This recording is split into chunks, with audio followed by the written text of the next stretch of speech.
Dinakdakan naman daw ang gustong ulamin ng mga person. Masipag naman ako magluto kaya for the go tayo sa dinakdakan. Kaya naman simulan na natin yung ating pagluluto ng dinakdakan. Kumuha lang ako ng kasirola at nilagyan ko ito ng tubig. Saka dito ko na inilagay yung ating karne. Bali ang gagamitin ko ng karne ay liempo.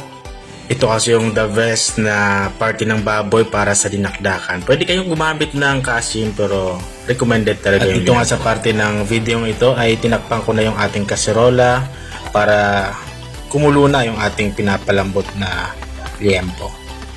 At habang pinapakulo natin yung ating liempo ay ihahanda ko din yung ating mga sangkap sa pampalasa. Meron tayo ditong sibuyas, bawang, luya. May sili din tayong pula at saka green. Itatabi ko muna ito magtapos ko itong kayatin. At balik tayo dito sa ating pinapakulo ang liempo. Ito kumulo na at lumambot na. Tatabi ko muna ito at papalamigin.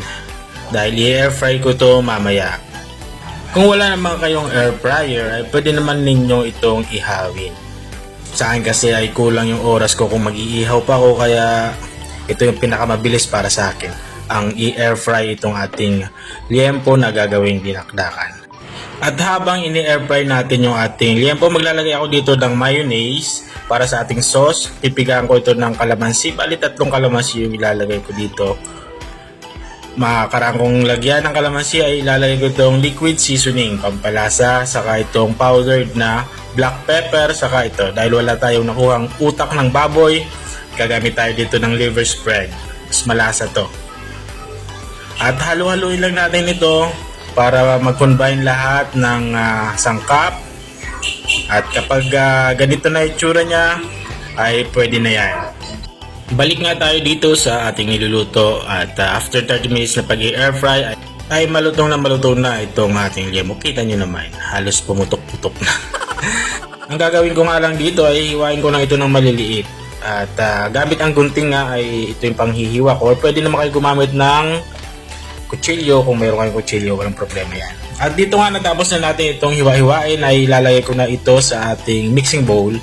O wala pala akong mixing bowl ito sa aking kawali. Take note, wala itong apoy na kawali na nilagyan ko. Baka maglagay kayo ng apoy. Walang apoy yan. At dito na nga, inahalo-halo ko na yung mga sangkap. Andyan yung sili, sibuyas, luya at bawang. Halo-haloin lang natin to hanggang sa magpantay yung pagkakahalo niya doon sa karne. At kapag ganito na itsura niya, pwede na yan. At kung nanonood ka pa rin hanggang sa parte ng video ito, baka pwede mong pa-like yung aking video at pa-share na lang. Baka naman. At maraming salamat sa panonood. Sana nagustuhan nyo ang bago kong recipe ibinahagi sa inyo. Bye-bye!